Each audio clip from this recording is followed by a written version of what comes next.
right, you've got irregularly high checkout to cart rates. Now, I'm going to be a little bit annoying for a second. I think it's crazy that Google uses the backwards terminology here. Checkout to cart isn't a rate. Cart to checkout is a rate. You don't ever say what's the end to start rate or the end to begin rate. You say what's the begin to complete or the begin to end rate.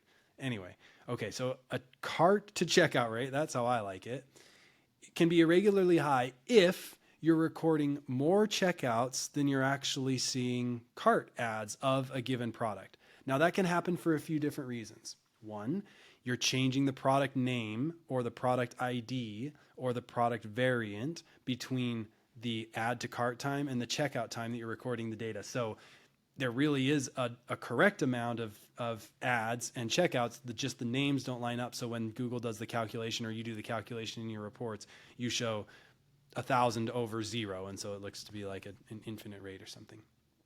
There's a couple other scenarios where this can happen, and that's if you can check out a product without adding it to cart. So sometimes during the checkout process, you can add something to your cart and it doesn't actually trigger an add to cart event. Maybe it should. Side note, maybe we ought to think about that.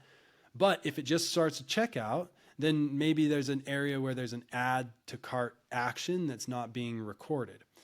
In either case, if you have a rate that looks high here, it means you either need to be able to segment the data differently to show what the source of checkouts was, like the add to carts that come from the product detail page, the checkouts that come from clicking add to cart and then automatically loading checkout versus the checkouts that start from adding something during the checkout flow process.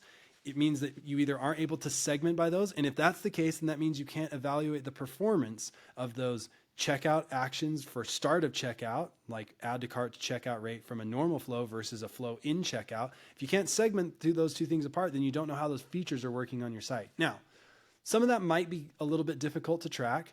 And if you don't have a whole lot of data coming through one of those paths, then maybe it doesn't matter that much to track. But if this is an area where you think you are trying to focus on testing or optimization and improvement, then you definitely need that segmentation capability. And an irregularly high rate means you're not able to see the value of any of the things that you're testing or trying, whether they're working or not working.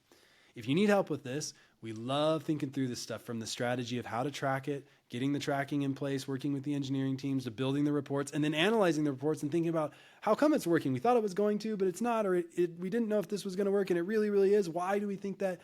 We love helping all the way through that path. So if that sounds like something that you could use some help with, don't hesitate to reach out.